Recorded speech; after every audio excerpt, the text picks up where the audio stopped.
Hello friends, आप सभी का बहुत बहुत स्वागत है उत्कर्ष प्लेटफॉर्म की द 10 मिनट शो में, जहां पर आज हम बात करने वाले हैं। देखिए, राजस्थान नगरीय निकाय आम चुनाव। आप जानते हैं अभी हाल ही में राज्य निर्वाचन आयोग के द्वारा स्टेट में वन स्टेट वन इलेक्शन के तहत 2 चरणों में चुनाव संपन्न करवाए जाएंगे, जिसकी वजह से चर्चा में बने हुए हैं आपके कौन से राजस्थान नगरीय निकाय आम चुनाव 2026। आप जानते हैं कि अभी राज्य निर्वाचन आयोग के द्वारा क्या है, यहाँ पर 2026 के जो आम चुनाव हैं उनके कार्यक्रम की घोषणा की गई थी। तो आपके लिए एग्जाम के दृष्टिकोण से क्या क्या इंपॉर्टेंट चीजें हो सकती हैं, वो आज की क्लास में हम जानने का प्रयास करेंगे। और साथ ही मैं आपको बता दूं दोस्तों कि ये एकमात्र आपकी रिवीजन क्लास रहने वाली है, तो आप इस क्लास से जुड़ना नहीं भूलेगा और क्लास को शेयर करना भी मत भूलेगा। तो देखिए, आप सोच रहे होंगे कि डिटेल में पढ़ेंगे तो बहुत लंबी क्लास हो जाएगी, तो जो कंटेंट है मेन काम का वो मैंने एक जगह कंसाइज कर दिया है और यहाँ पर हम जानेंगे। देखिए हुआ क्या है। पहली बात तो अगर मैं कहूं कि देखिए, स्टेट इलेक्शन, जैसा मैंने अभी आपको कहा कि हमारा जो स्टेट इलेक्शन है, यानी कि बात हम करेंगे राज्य निर्वाचन आयोग की, तो राज्य निर्वाचन आयोग ने अभी हाल ही में नगर निकाय के जो आपके चुनाव होने हैं उनके जो है क्या है 2026 की कार्यक्रम की घोषणा यहाँ पर की है। जबकि मैं आपको बता दूं कि राज्य निर्वाचन आयोग का जो मेन काम है वो क्या है, स्वतंत्र एवं निष्पक्ष रूप से क्या करना है जी, चुनावों का संचालन करना। और आप जानते हैं कि ये जो स्टेट इलेक्शन है, ये आपकी अगर हम बात करें आर्टिकल 243 जो है के की बात हम करेंगे, तो इसके तहत इलेक्शन करवाता है किसके, पंचायती राज संस्थाओं के इलेक्शन करवाता है। जबकि हम आर्टिकल 243 जेड ए की बात हम करेंगे तो इसके थ्रू जो है किसके करवाता है, नगरीय निकाय की बात करेंगे, नगरीय निकाय के इलेक्शन करवाता है। तो अभी हाल ही में कार्यक्रम की घोषणा की गई और ये जो इलेक्शन होने वाले हैं वो आपके वन स्टेट वन इलेक्शन है ना, वन स्टेट वन इलेक्शन के तहत जो है यहाँ पर क्या होंगे, मतलब एक राज्य एक चुनाव के तहत 2 चरणों में संपन्न किए जाने हैं। और कितने नगरीय निकायों के लिए होंगे, तो ध्यान रखिएगा दोस्तों, 309 नगरीय निकाय रहने वाले हैं। अगर अब यहाँ पर हम मेनली बात करेंगे किसके बारे में कि टोटल नगर निगम की संख्या कितनी है, 10 हो जाएगी। नगर परिषद की बात हम करेंगे तो नगर परिषद जो है आपकी कितनी है, 47 यानी कि 47 हो जाएंगी। और अगर हम नगर पालिका की बात करेंगे 252 नगर पालिकाएं यहाँ पर रहने वाली है। इधर देखिए, टोटल जो है हम मतदाता की बात करेंगे तो भले मतदाता आपको याद नहीं रहे, लेकिन वार्ड एक बार जरूर देख लीजिएगा, 10,245 जो है टोटल वार्ड हैं और मतदान केंद्र बनाए गए हैं 16,464। देखिए जी, पहले चरण, इस पहले चरण के चुनाव जो होंगे वो आपके होने वाले हैं 9 सितंबर 2026 को और सेकंड चरण जो होंगे इनका चुनाव आपके होगा 11 सितंबर 2026 को। यानी कि जो पहले चरण है उनके लिए 5,550 वार्ड, जबकि सेकंड चरण का जो मतदान होगा वो 4,695 वार्डों के लिए यहाँ पर होने वाला है। सदस्य की मतगणना की बात हम करें तो ये आपके जो है कब होगी, तो ध्यान रखिएगा दोस्तों, ये आपके 14 सितंबर 2026 की बात हम यहाँ पर कर रहे हैं। और अध्यक्ष का निर्वाचन ये आपके 21 कब होगा, तो 21 सितंबर 2026 को। और उपाध्यक्ष की बात हम करेंगे तो 22 सितंबर 2026 की बात हम यहाँ पर कर रहे हैं। थोड़ा सा हम यहाँ पर संवैधानिक जो है पृष्ठभूमि की बात करें तो मैंने अभी आपको बताया कि आर्टिकल 243 जेड ए की बात हम जब करते हैं तो नगर पालिकाओं के निर्वाचन की बात यहाँ पर होती है और नियंत्रण का जो दायित्व है, चुनाव करने का जो दायित्व है वो आपके किसका है, स्टेट इलेक्शन जो है कमीशन यानी कि राज्य निर्वाचन आयोग का हो जाएगा। सेंट्रल आइडिया की बात हम करें तो राज्य में मैंने आपको कहा कि पहली बार एक राज्य एक चुनाव के तहत 2 चरणों में क्या है, चुनावों का संचालन किया जा रहा है। और टोटल कितने नगर निकाय हैं, 309। अब देखिए, थोड़ा सा यहाँ पर मैं आपसे बात करूं कि 2019 की बात हम करेंगे और यहाँ पर 2026 की बात करें तो 2026 में कितने नगरीय निकाय हैं, 309 यहाँ पर क्या हो जाएंगे जी, नगरीय निकाय हो जाएंगे। जबकि 2019 की बात हम करेंगे तो 196 निकाय, कितने हैं जी, 196 नगरीय निकायों के लिए हुए थे। और वर्तमान की बात करेंगे तो 309 यहाँ पर होने वाले हैं। इसी के साथ ही देखिए नगरीय निकाय, अच्छा ये मैंने इधर लिख दिया है, वैसे फिर भी देख लेना एक बार कि टोटल अगर हम बात करें 2019 की तो 196 के लिए हुए थे। 2026 में 309 के होने वाले हैं और लगभग जो है वृद्धि अगर हम देखें तो 57 प्लस की वृद्धि हमको यहाँ पर दिखाई दे रही है। पहले टोटल बाढ़ संख्या जो है 7,500 थी और 10,245 2026 में, तो डेफिनेटली सी बात है यहाँ पर भी वृद्धि हमको देखने के लिए मिली है, लगभग 36.60% यहाँ पर दिखाई दे रही है। टोटल मतदान केंद्र पहले 10,153, अभी हमने 16,464, यानी कि इसमें भी 62.16% लगभग वृद्धि हमको देखने की मिली है। और टोटल पंजीकृत मतदाता यहाँ पर ध्यान रखना बच्चों कितने थे, 1,13,19,864 हो जाएंगे। मतलब इसमें भी अगर हम बात करेंगे तो कुल पंजीकृत मतदाता में भी प्लस 27.24% वृद्धि देखने के लिए मिली है। अब थोड़ा सा अगर हम यहाँ पर देखें टोटल जो मतदाता है, अगर उनके यहाँ पर 2026 की हम देखें कि 60 वर्ष से ज़्यादा लगभग जो है 17.2%, मतलब 17% है लगभग देख सकते हैं। और 18 से 25 वर्ष के युवा मतदाताओं की बात करें वो लगभग 14.7% है। देख रहे हो 17 पॉइंट जो है वो भी अभी 60 से ज़्यादा है। और 51 से 59 की बात हम करेंगे तो लगभग 13.9% मतदाता ऐसे हैं जो कि 51 वर्ष से लेकर 59 वर्ष तक के बीच में हैं। और अगर हम बात करें 26 से लेकर 35 वर्ष के, ये समूह जो है सबसे बड़ा है जो कि 29% लगभग यहाँ पर अगर देखा जाए तो 26 साल से लेकर 35 वर्ष तक के बीच के जो व्यक्ति हैं वो इसमें शामिल होंगे। और अगर हम देखें 36 से 50, तो 36 साल से लेकर 50 वर्ष तक के अगर हम देखें तो 26.8% यहाँ पर क्या हो जाएंगे, मतदाता हमको देखने के लिए मिल रहे हैं। अब आपसे पूछे कि बताओ सर्वाधिक मतदाताओं वाला जो निकाय है वो कौन सा हो जाएगा, तो मैं आपको बता दूं कि जयपुर यहाँ पर क्या है, सबसे ज्यादा मतदाताओं वाला निकाय यहाँ पर हो जाएगा। न्यूनतम मतदाताओं वाले निकाय की बात हम करें तो आपका कौन सा होगा, नगर पालिका इंदरगढ़ यानी कि बूंदी जिले की बात हम यहाँ पर कर रहे हैं। तो न्यूनतम अगर पूछे तो न्यूनतम जो है आपके बूंदी यानी कि नगर पालिका इंदरगढ़ हो जाएगी। सर्वाधिक मतदाताओं वाले की बात करें तो आपके जयपुर हो जाएगा।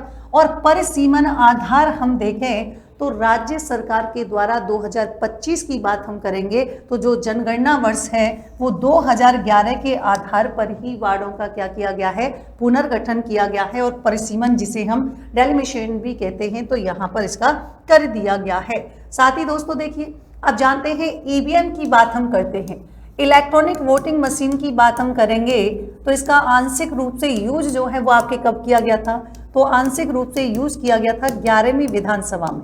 यानी कि हम राजस्थान के दृष्टिकोण से देखें तो राजस्थान में आंशिक रूप से इसका यूज जो है वो 11वीं विधानसभा में हुआ था। जबकि अगर हम पूर्ण रूप से देखें तो पूर्ण रूप से इसका यूज जो है वो आपके कौन सी विधानसभा में, 12वीं विधानसभा में किया गया था, ये आपको याद रखना है। जबकि हम लोकसभा की बात करें तो 14वीं लोकसभा थी जिसमें आपके इलेक्ट्रॉनिक वोटिंग मशीन का यूज किया गया था।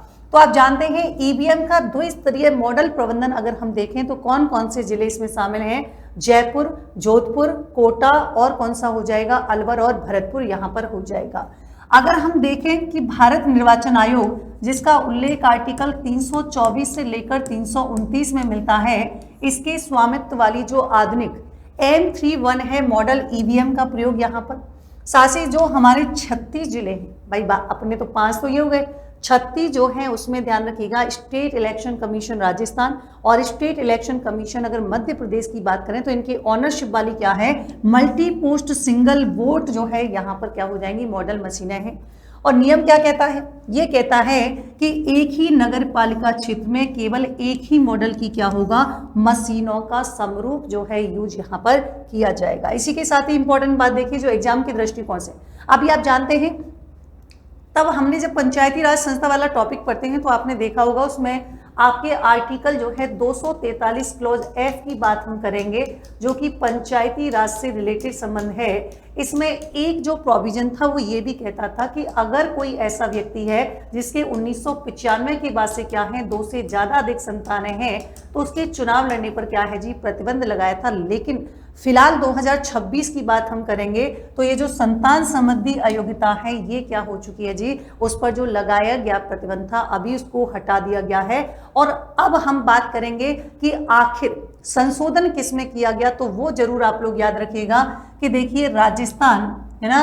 राजस्थान नगर पालिका अधिनियम 2009 की धारा है कौन सी 2 और धारा 24 में संशोधन करके 2 से ज्यादा अधिक संतानों पर चुनाव लड़ने संबंधी जो अयोग्यता थी उसको यहाँ पर पूर्णतः समाप्त कर दिया गया है। Very very important. ये मतलब जो हम बात कर रहे हैं ये हम बात कर रहे हैं नगर निकाय की कि भाई सेम ही था, भाई नगर निकाय के चुनाव भी नहीं लड़ सकता था। तो अगर इसकी बात हम करेंगे नगर निकाय की बात करेंगे तो उसमें भी एक आपके आर्टिकल था जिसमें चुनाव लड़ने पर प्रतिबंध था, जबकि यहाँ पर हम बात करेंगे ये आर्टिकल 243F पंचायती राज से रिलेटेड है। और ये जो संशोधन किया गया है ये नगर पालिका अधिनियम में किया गया है। और पंचायती राज अधिनियम की बात करेंगे 1994 की कौन सी धारा में संशोधन करके 2 से अधिक संतान होने पर चुनाव लड़ने पर प्रतिबंध हटा दिया गया है वो आपको कमेंट सेक्शन में बताना है। देखो चुनावी खर्च सीमा की बात हम करें तो इसमें भी हमको वृद्धि देखने के लिए मिली है, क्योंकि 6 अगस्त 2026 की अगर हम बात करेंगे तो खर्च सीमा में वृद्धि की गई।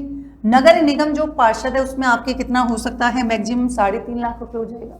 नगर परिषद के पार्षद की बात करेंगे जी 2.5 लाख रुपए मैक्सिमम हो सकता है। और नगर पालिका सदस्य की बात करेंगे तो मैक्सिमम 1,50,000 यहाँ पर हो सकता है। शर्त क्या है, जैसे ही चुनावों का परिणाम आएगा, जैसे ही घोषित होगा तो 15 दिन के भीतर भीतर जो भी विहित प्रारूप होगा उसमें क्या है, जिला निर्वाचन अधिकारी का जो खर्चा होगा उसका डिटेल यहाँ पर क्या करना होगा जी, पेश करना होगा। ये भी यहाँ पर एक कंडीशन रखी गई है। इसी के साथ साथ देखो पहचान सत्यापन के लिए टोटल जो है क्या होंगे, 11 वैकल्पिक फोटो दस्तावेजीकरण यहाँ पर होने वाला है। तो सारे नहीं, एक एक बस थोड़ा सा रीडिंग देख लेना। मतदाता पहचान पत्र है ना, चुनाव घोषणा के पूर्व जो जारी होना चाहिए, एक आधार कार्ड होगा। और बीबी राम जी ये तो बड़ी चर्चा में है, आपने देखी होगी 1 जुलाई को जो है अभी 2026 से लागू हुई है नाम, और पहले इसका नाम था मनरेगा। इसी के साथ आप बैंक डाकघर फोटो युक्त, श्रम मंत्रालय स्वास्थ्य बीमा card, driving licence, PAN card या भारतीय पासपोर्ट, फोटो युक्त पेंशन जो है दस्तावेज, केंद्र राज्य सरकार द्वारा जारी जो सेवा पहचान पत्र होगा, या सांसद विधायक पहचान पत्र, या यूडीआईडी जो सामाजिक न्याय एवं अधिकारिता मंत्रालय के द्वारा जारी हो। तो ये कह रहे हैं कि वैकल्पिक फोटो दस्तावेज हो सकते हैं 11। अब ऐसा नहीं कि 11 ही होने चाहिए, 11 वैकल्पिक फोटो दस्तावेज यहाँ पर हो सकते हैं जिससे आपकी पहचान का सत्यापन हो सके कि हाँ जो आप आए हो वही व्यक्ति हो। और क्या क्या चीजें हैं इसमें, यहाँ पर देखिए 2 इंपॉर्टेंट बातें अगर हम देखें तो ये हमारे कौन से जो है उससे रिलेटेड है। तो ये तो मैंने इसमें बता दिया है कि अगर आप आरएस की तैयारी कर रहे हैं तो ये वाले टॉपिक आपके काम आएंगे, है ना, जिनसे ये कनेक्ट हो रहा है। या किसी भी एग्जाम की तैयारी कर रहे हैं तो आपके ये वाला टॉपिक तो आता ही है, राज्य निर्वाचन आयोग भी आता है ना। फिर आपकी स्थानीय स्वशासन पंचायती राज जिसमें अपन 73वें संविधान संशोधन 74वें संविधान संशोधन की बात करते हैं, और साथ ही साथ करंट अफेयर वाला ये टॉपिक आपसे कनेक्ट करेगा।